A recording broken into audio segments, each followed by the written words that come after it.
Espace TV. Le 19h45 pour vous informer, bonsoir et bienvenue au sommaire de cette édition Affaires Air Guinée. Mamadou Sylla doit-il toujours à l'État dans cette affaire? La Cour de répression des infractions économiques et financières mise en place par le CNRD se penche sur la question pour éclairer les lanternes. Vous entendrez l'ancien chef de file de l'opposition dans ce journal. Tohu-bohu au sein du FNDC, certaines antennes menacent de poursuivre en justice les membres de la coordination nationale. Elles ne reconnaissent pas Fonike Mengue comme coordinateur national et l'accusent de détournement de fonds, entre autres.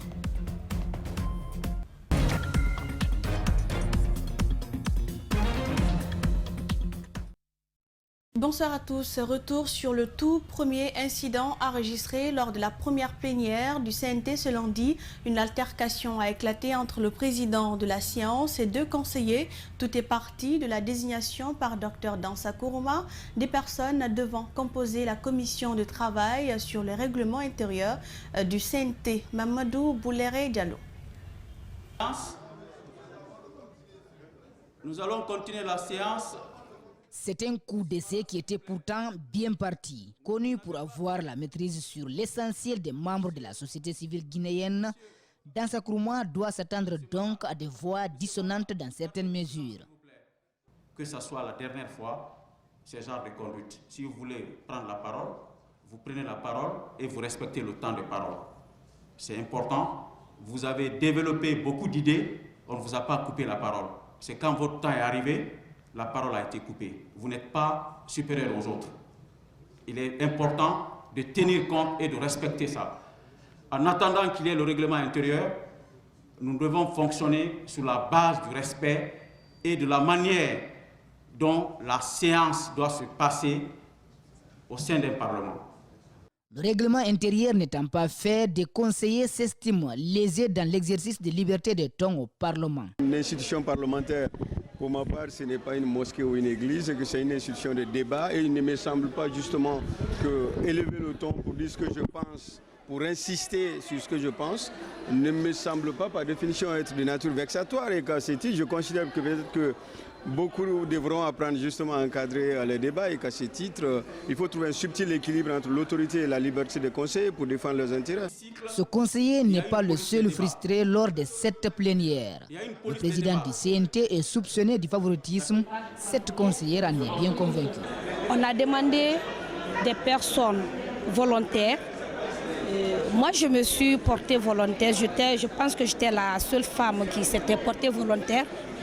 Mais à mon fort étonnement, j'ai vu que c'est une autre personne qui a été choisie, qui ne s'est même pas portée volontaire. Voilà la cause de ma frustration. Le délai de la transition n'est toujours pas connu. Les conseillers s'apprêtent à rencontrer les citoyens à l'intérieur du pays. Il faut tout faire pour éviter la guerre des clans au Parlement, prévient un conseiller. Madame, veuillez couper le micro. Ça m'a frustré, monsieur. S'il vous plaît. Ça m'a frustré. Merci beaucoup. Veuillez couper le micro. En 2009, un comité d'audit mis en place par le CNDD a réalisé les opérations relatives à la privatisation d'Air Guinée.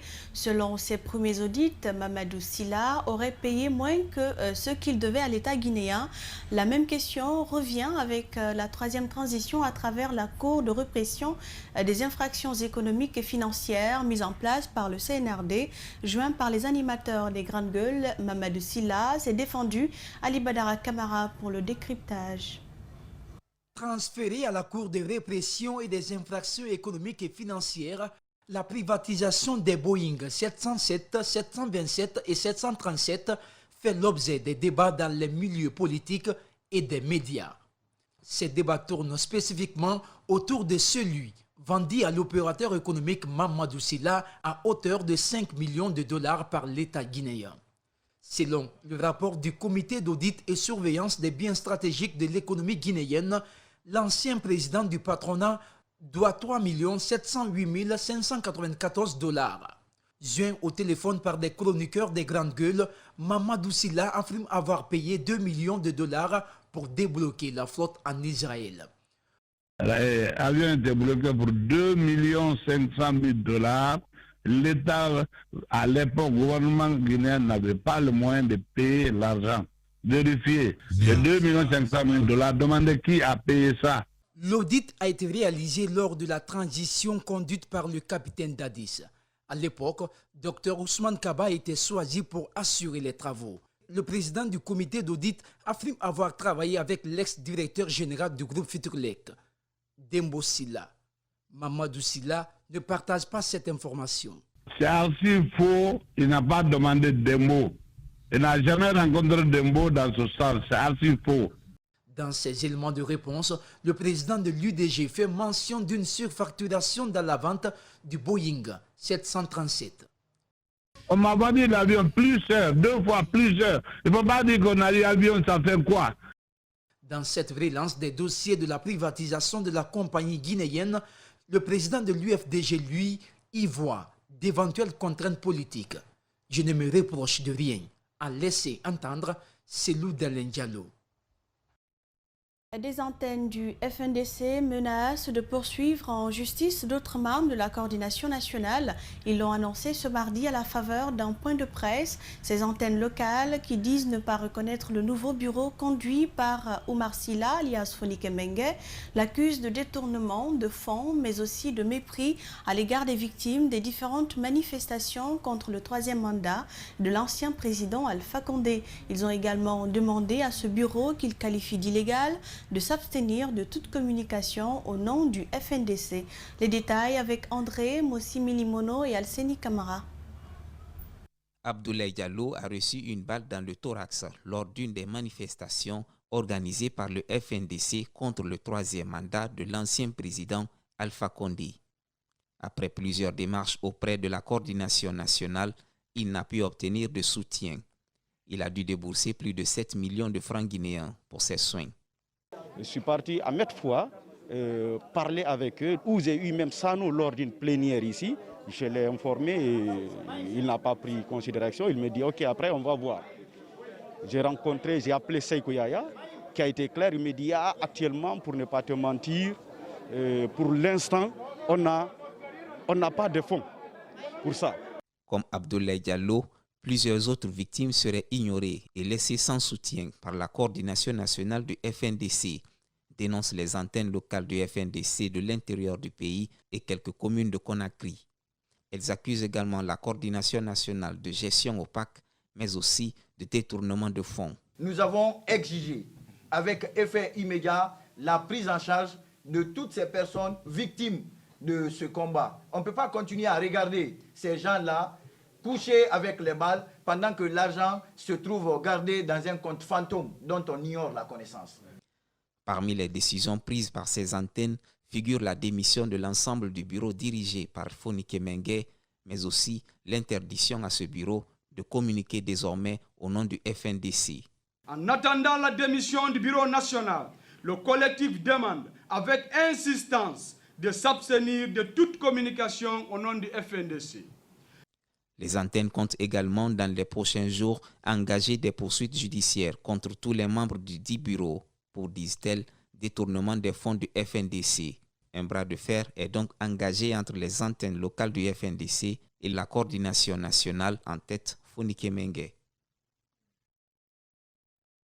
Les responsables du tribunal de première instance de Dixine ont échangé ce mardi à Conakry avec les officiers de police judiciaire. L'objectif pour le parquet consiste à rappeler les hommes en uniforme l'application des procédures pénales sur des personnes qui seraient en conflit avec la loi. Cette rencontre, faut-il rappeler, est la suite logique de celle initiée par le procureur général près la cour d'appel de Conakry il y a près de 2 semaines. Djibril Ba et Abdoulaye Kamara étaient de la partie. Voici leur reportage.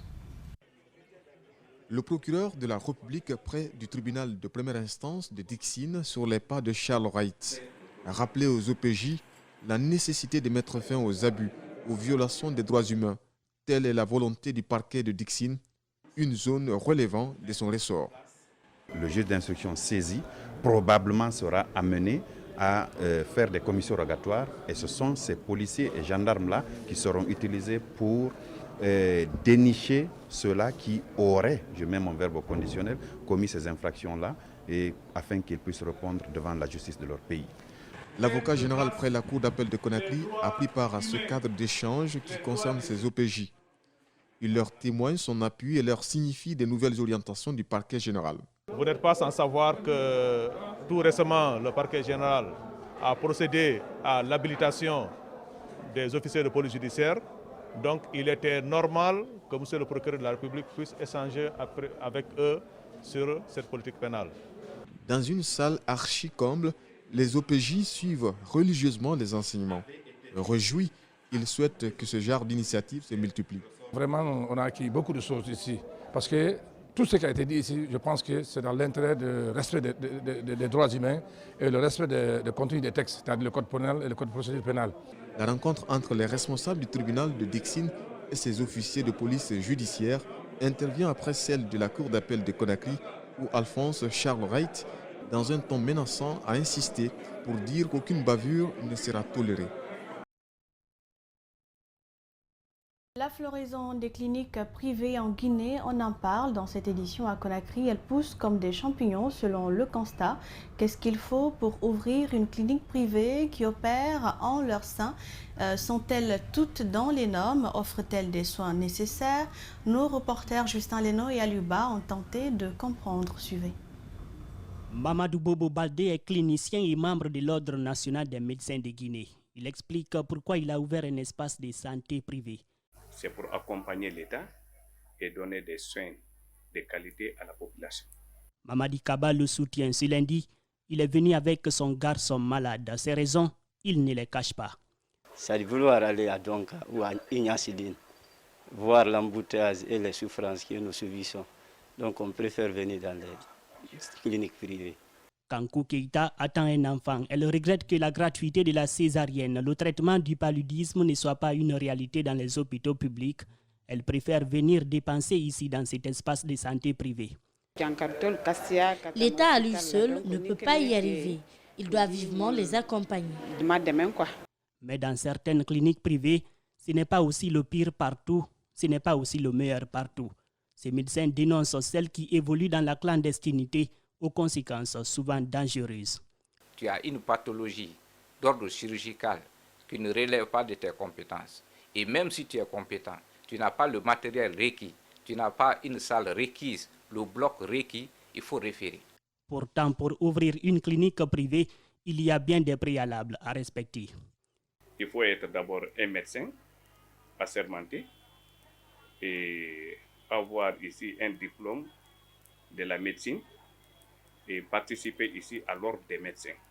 Il y a quelques mois, Massila a trouvé la mort après une opération dans une clinique privée à Anta, non enregistrée à l'Ordre national des médecins de Guinée, nous apprend-on. Nous allons créer une section disciplinaire au sein de la direction nationale qui va s'occuper de leur cas pour qu'on ne veut plus vivre le cas de la regrettée Massila en Guinée. Un reportage de Justin Leno et Aliouba. Les incendies deviennent de plus en plus récurrents dans les ménages, notamment à Conakry. Les causes sont multiples, parmi lesquelles la mauvaise installation électrique, ce qui s'explique souvent par l'inexpérience des techniciens ou le manque de maintenance du réseau électrique. Rosaline Gotemonimo et Pramassori Sengsouma. Encore ce lundi, c'est toute une famille, le père, la mère et ses 2 enfants, tous morts dans un incendie à Koya. Raison évoquée, le court-circuit. Rien ne l'atteste, car les enquêtes ouvertes ne sont jamais bouclées. C'est donc une explication qui revient dans la plupart des cas d'incendie. L'accusation n'est cependant pas fortuite. Plusieurs facteurs expliquent ces courts-circuits. Il y a par exemple la mauvaise installation électrique et la vétusté des installations. Par exemple, quand nous prenons une section de 1,5 m², la section là, c'est uniquement pour les lampes.